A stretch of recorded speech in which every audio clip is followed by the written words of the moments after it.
Great. Okay. Today's going to be mostly focused on answering everyone's questions for as many questions as we have. And I will go through quickly a trade today that was slightly interesting just in terms of dealing with a stock that was pretty illiquid. The trade did not end up being active at the end of the day, so it's not a great example as a trade machine trade, but just from seeing something and dealing with low liquidity. So we'll kind of fly through that. Glad it warmed up in New York, Russell. Yeah. Okay, boring part, legal disclaimers.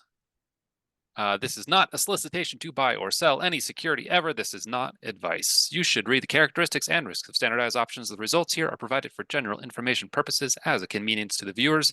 The materials are not a substitute for obtaining professional advice from a qualified person, firm, or corporation. Trading futures and options involves the risk of loss. Please consider carefully whether futures or options are appropriate to your financial situation. Only risk capital should be used when trading futures or options. Investors could lose more than their initial investment. Past results are not necessarily indicative of future results. The risk of loss in trading can be substantial. Carefully consider the inherent risks of such investments in light of your financial condition. I don't know if there's a certain amount of time if you have to read that slow, or if you can do like the old Micro Machines thing and just say it super fast, but we put it up there. So I'm Jason Hitchings. I'm the CTO of Capital Market Labs. Thanks for being here today. So I'll just quick follow up on the CMG trade. I actually turned it into a diagonal because the market felt a little toppish yesterday. I did a trade with MACD and BBW that was pretty illiquid, and then we'll just jump into Q&A. So I'll keep it pretty fast. So yeah, this is just the way I was looking at the market. This was, yesterday we were hitting all-time highs. I was feeling like I was kind of too long. My CMG trade is doing pretty well. I ended up just getting a little shorter. I just sold some positions that had done pretty well. Just, people are asking, you know, various ways to like kind of hedge and manage your risk. So I would just start selling a little bit long stuff. And yeah, I decided to turn this CMG trade into a diagonal. On the back test tab, it also qualified in the diagonal trade.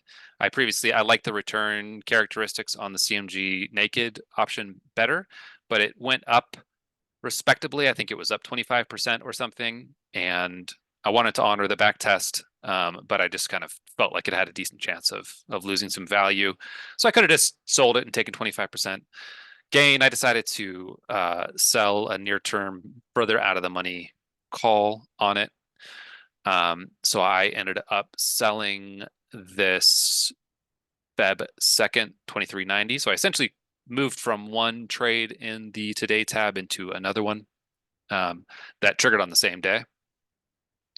So yeah, I just sold this 2390 out of the money call. This market did come down today. It could be up tomorrow. This might have ended up being the wrong decision in terms of my overall P&L. Just from how I was feeling about the market yesterday, I decided to, just kind of manage my risk a little bit, kind of get some of the data working on my side a little bit more the way that we talked about previously. Things did come down, so I would have lost, I would have given back $600, but I collected some of that in this out of the money call that I sold. So lots of different ways to skin the cat, but that was just kind of how I played it.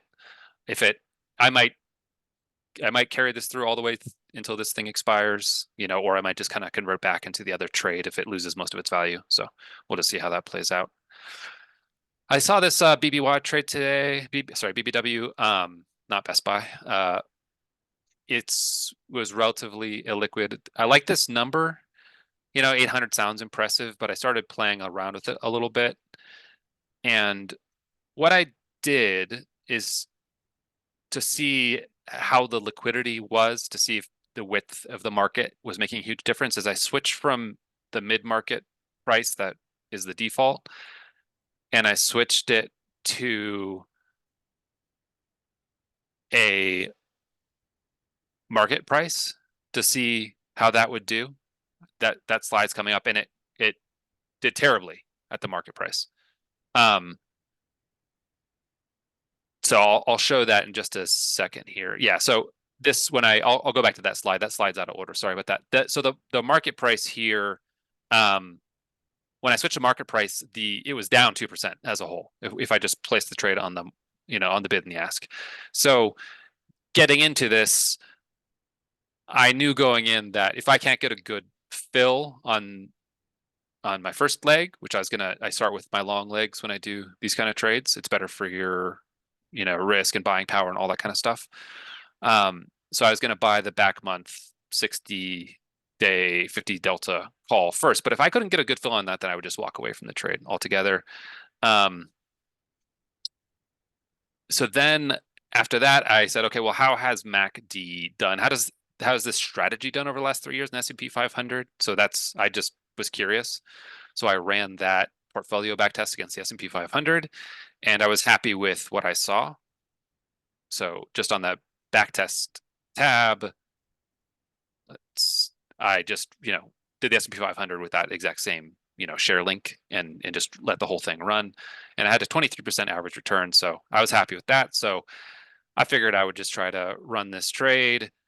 So I was looking at the options montage here. This is for the front month. This is just the call side. So yeah, things are pretty wide, but oftentimes you can get better fills than things look like initially.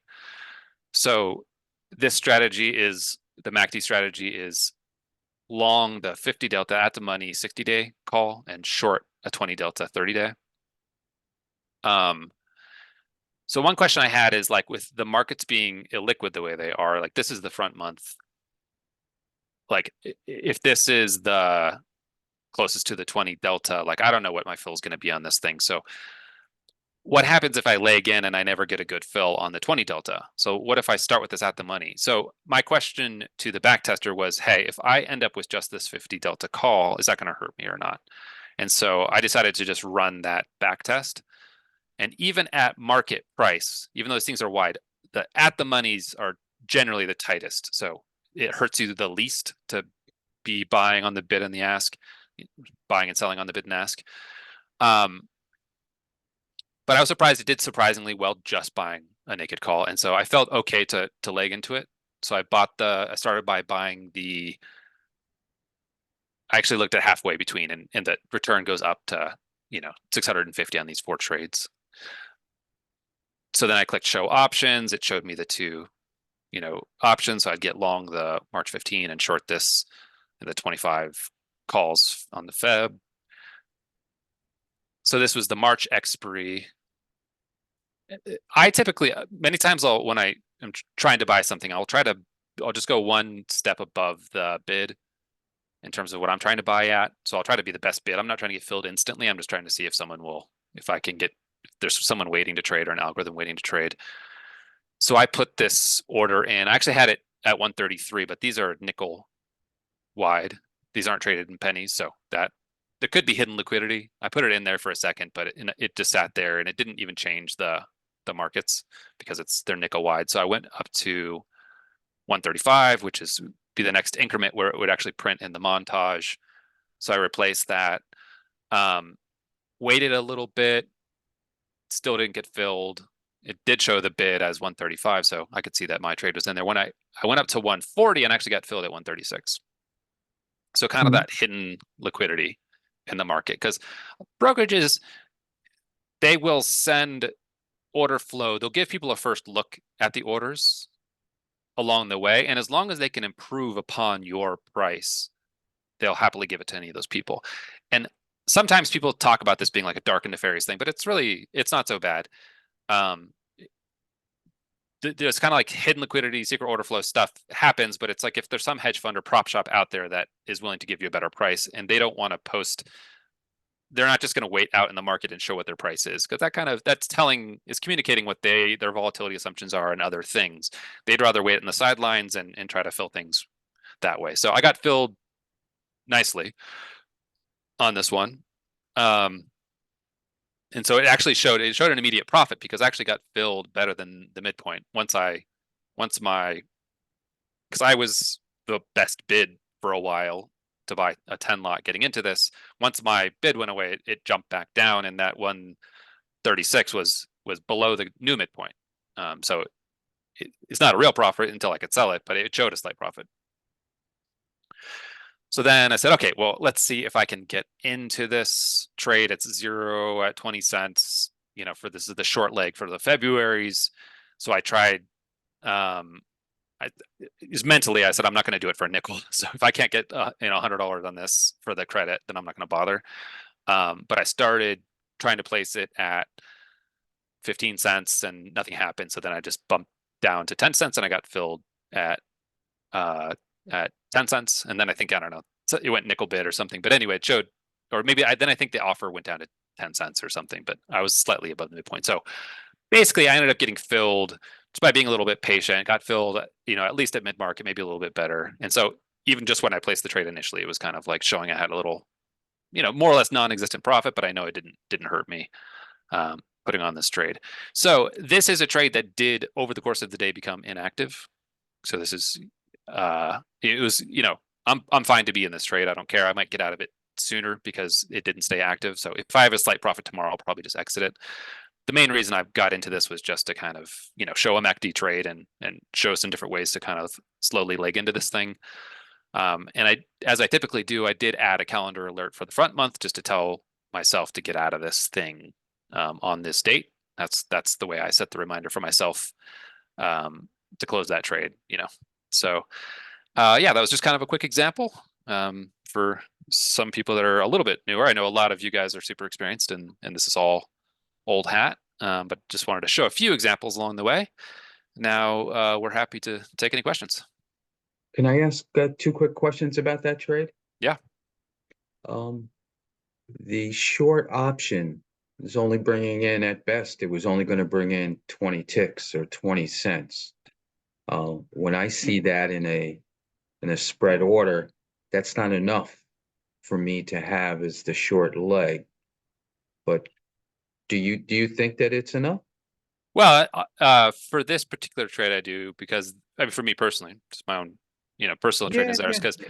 I was only because the long leg was relatively, it was a large enough percentage of my long trade when I'm trading at 135. If I get in 15 cents to hold the thing for, you know, whatever the expiration is on that for half the time frame, just to let it expire out of the money. Yeah, for me, I thought it was worth doing. Okay. And the other question is, do you ever try and work, instead of working the individual components of the trade, do you ever try just going in at the midpoint of the spread and put it in as a spread? Yeah, I've used the complex order book a fair amount. Um, and I found it to work fine. So sometimes things sit for a longer period of time. Sometimes I feel like I can get filled on individual legs faster and better, but that's just my own bias. That's just my own, it's just like people that play poker. There'll be certain combinations of cards that they like. I've just had better experience oftentimes legging in. Um, and especially in this one because I was okay to just be long the calls. I was fine to do it Right. that way. But if I Right. don't get filled, I might put it in. If I'm trying and I'm forced to get it, put in a price that I'm not satisfied with, then I will cancel it and I'll go to the complex order book and try there. It's also a two-legged, spread. I mean, if I was going to do something more complicated, then I think the complex order book is the way to go. Okay.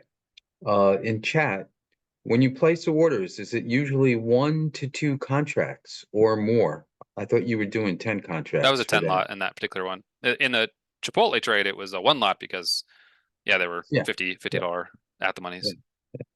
But that's, hey, that is not, I mean, that's very personal about your risk Yeah. and trading account and all that kind of stuff. Depends how large a position you want to end up having. Yeah. Um, if you have a 250 spread, is there a minimum you want for the short position? So in other words, the width of the spread, I think is what the person is saying. Like the bid ask Uh, spread yeah. No, no, no. or The the width, strike spread. the strikes, the width of the strikes. My Uh-huh. apologies. No, no. I was just clarifying. Yeah. Is is there a minimum you want for the short position?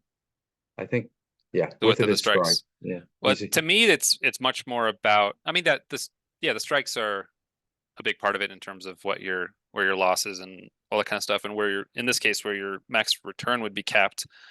Um, but a big part of it is how much credit am I getting original, like relative to my first leg as well. So, if Right, I'm getting in for $2 on my first leg, am I getting 20 cents out of that, or am I getting a penny, or am I getting, you know, a dollar? So right, it's, right. I I mean, mean, obviously, if you can do it for $2.50 for the, then you're doing good. yeah, that would be great. The other thing that I do is I look at the net the net debit that I'm paying for the spread trade. And as Ophir likes to do, I try and keep that debit that I'm paying to be less than the width of the strikes of in this case, the two calls. So if it's a 250 width, I want to pay less than 250 for the trade. Great. Okay. All right. Um, I'm looking at we have some people in the Q&A. How do I get the back test option strikes to stay consistent? The back test option strikes. Yes. So this is a pretty fundamental part of TradeMachine, and we know it's a little bit of a learning curve. And so let me just share my screen for a second. So if you take, Oh, there's a second part. Did you see okay, the second part of no, the I haven't. Q&A? Okay. It says, I change the values to the ones I want, click on save, do a back test. However, if I close that back test and come back to do another back test, expecting the strikes that I set to be there, they're back to whatever the default was when I came in. Oh, maybe. Oh, you So I mean the think, deltas. So yeah, the you're setting the deltas. deltas, which Yeah, determines the yeah, strike. Okay, gotcha. yeah, yeah. Um, Uh, I think yes. if you save the back test as an alert and then go click on that alert, it will save the leg one and potentially leg two deltas that you customized. Yeah, when you set your own deltas and click save, those will be persistent. However, once you click any share link, then in order for it to give you the exact same result that you saw on this page, the deltas will get changed. It'll customize the deltas anew for you. So for that, so it'll make this 50-20 match this strategy's 50-20. And so they kind of get overwritten by when you put a new share link in. Not permanently. The next time you log in, if I change this and click save, then my new default deltas for that midpoint strike will be this 50-25. If I load a different strategy, it will load those in again, but just for that strategy. We've thought about putting, so this is for this strategy, the strangle, it's a 40 delta strangle. So this strategy shows the 40 delta. So because we load that share link and we need to give you the exact same results, it updates your deltas. We know that's causes some confusion, but the back test has to match these results or else it'll be even worse. If you click the share link, you need these results to populate. So yeah, we will probably put something up on this top level that's a quick reference to the fact that the deltas were changed, or it's using custom deltas, or try to show you the deltas. We don't want to completely overwhelm users by putting 10 different delta options here. I mean, delta settings. But that is what's going on. When you load a share link, it will overwrite these. So that has to happen for the share link, but we know that then people start testing something else and they don't realize that these deltas are still in there. So we will work to make that feel a little smoother. But that's how it's working right now, and that's why it's doing it that way. But it's a good Oh, question. yep. Another person would like to know, why not just do a calendar spread instead of the diagonal? Uh, yeah, completely legitimate. I could definitely test, yeah, any variation of it. Do you mean for the BBW or? I'm assuming that's what he's referring to. Yeah, Yeah. I mean that particular trade, I was just following the today tab alert because I thought it was uh, Yeah. kind of most illustrative for users to see taking something from the today tab and actually translating that into a trade. Um, yeah, if I was going to approach that position fresh, like what would be the position I would decide to do? I'm not sure, but in general, these have been pretty well tested, and so uh, if I have a strong intuition, I'll vary from it. But if I just see a result that I like, I'll kind of stick with the back tested settings because we've tried it against thousands of different positions. But Yeah. completely valid, and you should absolutely And vary it yourself. And if you want to backtest it, you should backtest it against. you can easily back test it and compare it to the diagonal. I like the diagonals in general because it gives you a little more room as the underlying stock rallies. Um, Yeah, that's how I feel too. And it's also once you compare it to a pure call spread or a pure calendar. I think Yeah, he's talking about 50/50 calendar. yeah. I mean, it's nice because of those gamma, and the theta stuff. It's like that thing's expiring very rapidly. And like Max said, as it starts to rally, like I feel like there's very little cost to your longer term at the money call. Like the chance of it rallying so strongly that that's gonna like hurt your overall returns in the end are pretty small. And I also am conscious of how long I feel like I want to add a little bit of extra hedge or protection to my position. Like when do I think that things could come down and when do I think that they could return? Um, and yeah, if you have a pure calendar spread and then it rallies to exactly at the strike, that front month option is going to appreciate more than the back one. So yeah, I just like time being on my side, and I like how that position decays. So just a matter of personal preference. Okay, we got some thank yous. An interesting question. Is the ability to roll, e.g., a losing short put out in time with or without strike adjustment for a net credit under consideration for future back tests? So Yeah. So they have an right. initial position Hmm. and it's the short has been violated. You're going to try and manage that.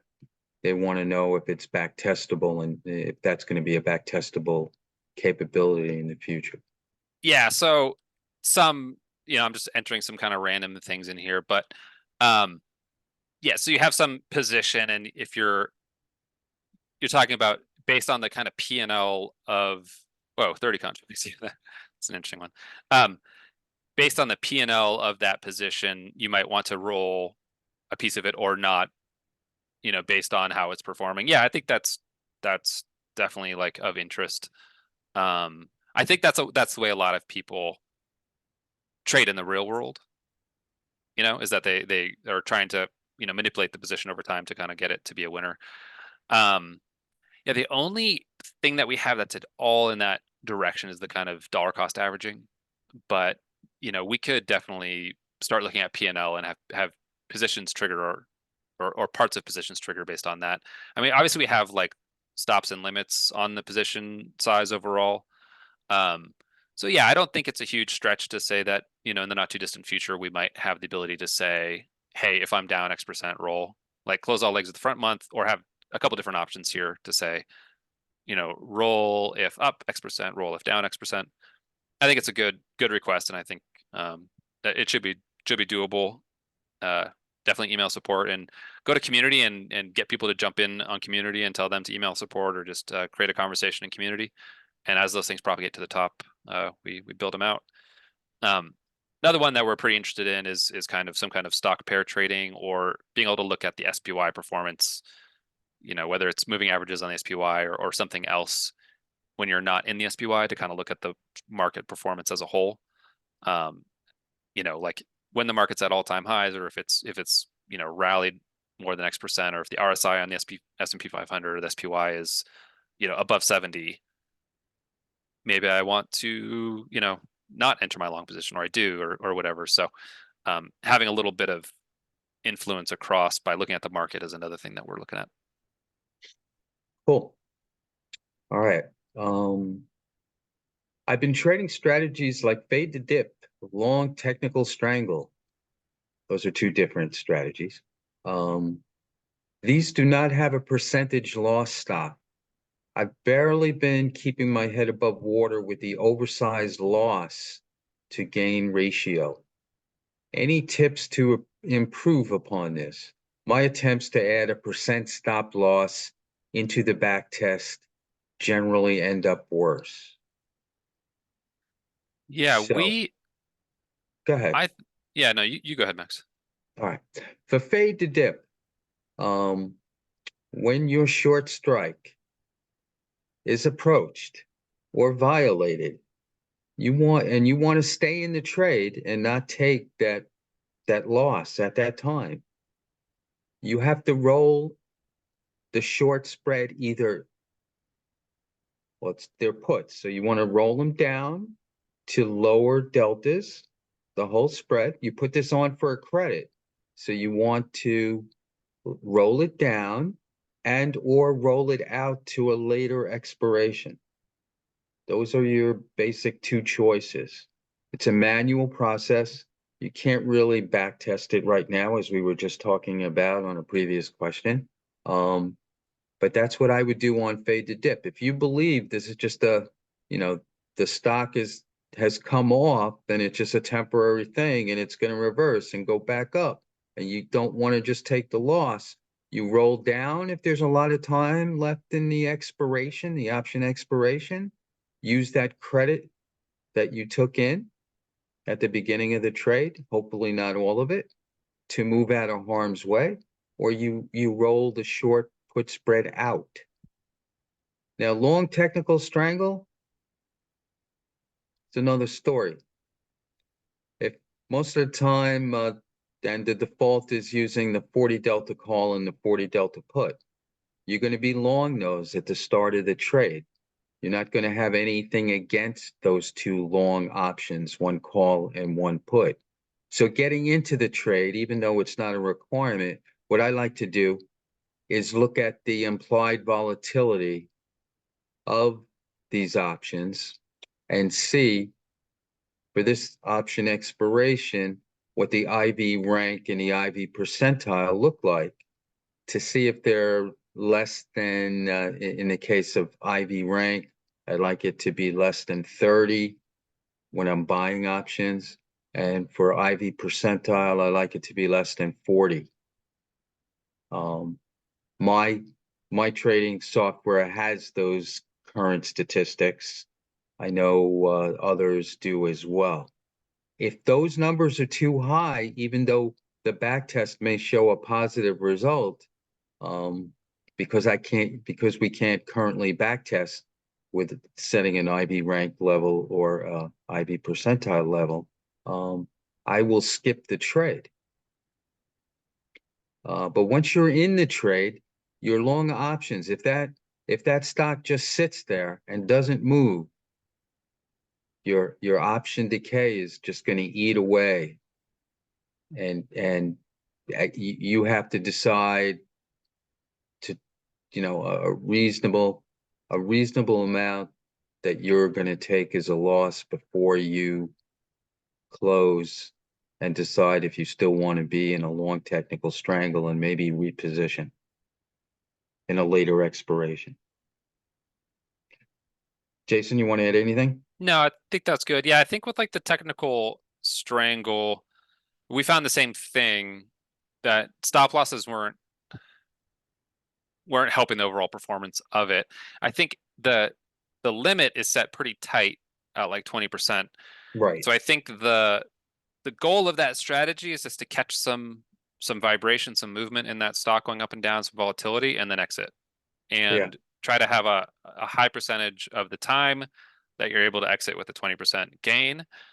Yeah, and just be in it and out of it for a relatively short period of time. And yeah, if it Yeah, I think it closes after 10 days as well. 10 trading days, if I yeah, remember exactly. correctly. That's right. It is. Yeah, Yeah. good memory. All right. Yeah, it's closed after 10 days. Yeah. I have two questions that came up in community, but I see one one question that I skipped over by accident in the chat. I didn't see this coming, but when you have a big gap like IBM today, I think IBM gapped up. Um, where should I be looking for a trade after the gap? That that's a very subjective question. Uh, We do have the ability to back test as a technical trigger stock movement. So stock jumped X%, stock dropped X%. So I would personally, we do have a couple strategies that incorporate um, some amount of movement, like such as after earnings or something like that.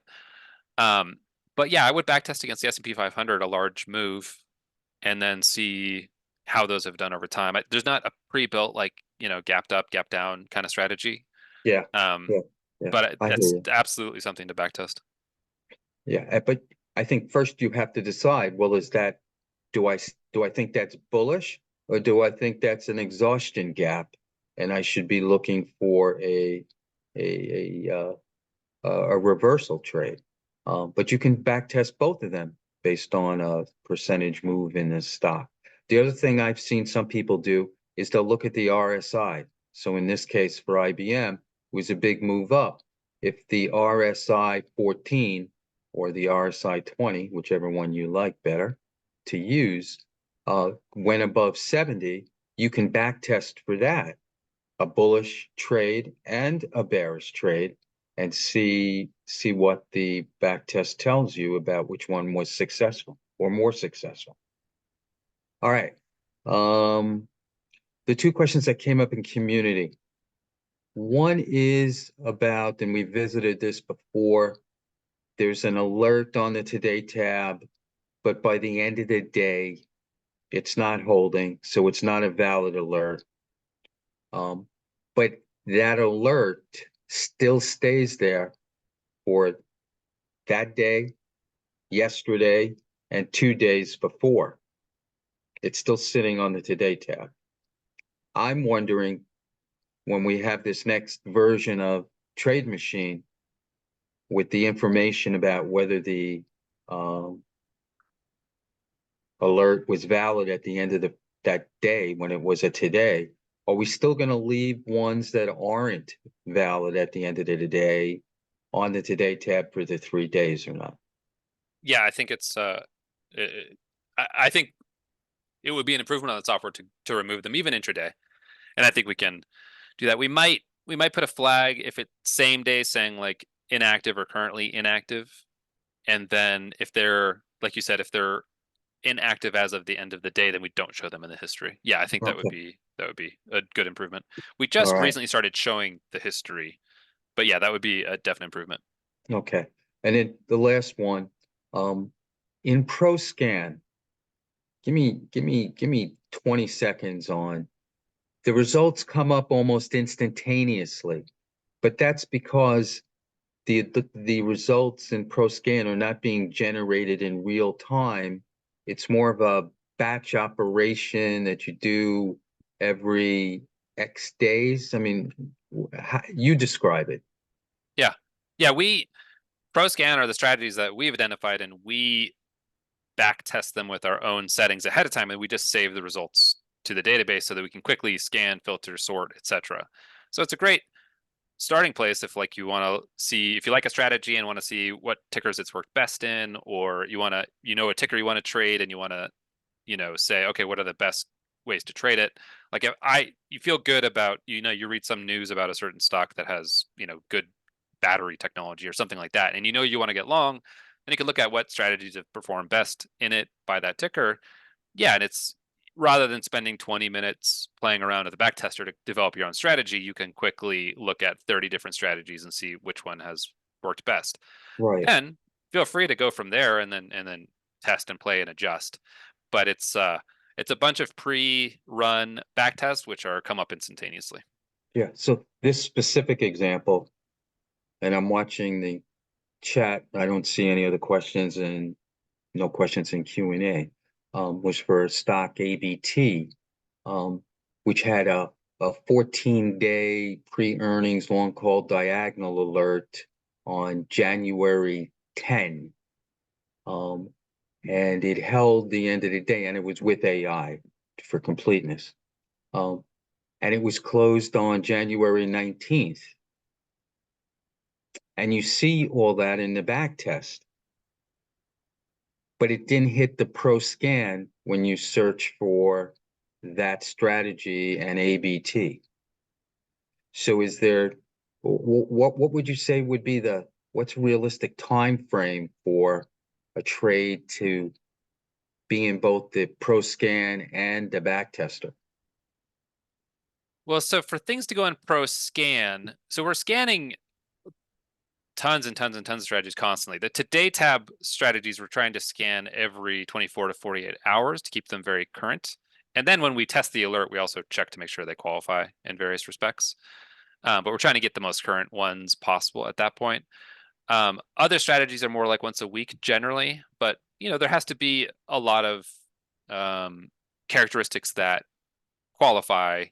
We don't show all results in ProScan. We show things that qualify various metrics and standards, Right. also So over various that's, time frames. yes, so that's how from the 19th to today's the 25th.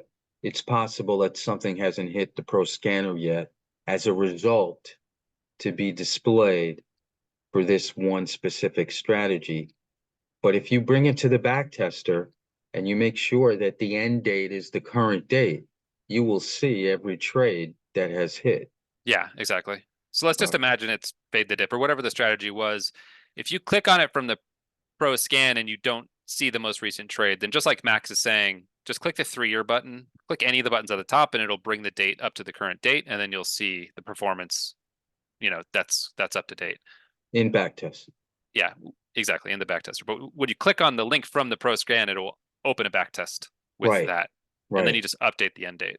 But yeah, there's Okay. sometimes there's a certain thing that'll like slip through and not get updated for a week or something like that. But yeah, just bring it to the backtest and update it. Okay.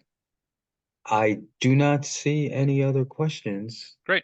We're right at 40 minutes, which is kind of around where we're trying to keep these. So Beautiful. great. Well, thanks, Max. Thanks everyone for joining today. Thank you, Jason. Beautiful Great. job. Thank you. And hope to see you all in community. Thank you. All right. Yes. Have a good night. You too, David. Thanks, Stuart. Thanks, Michael. All right. Bye, everybody.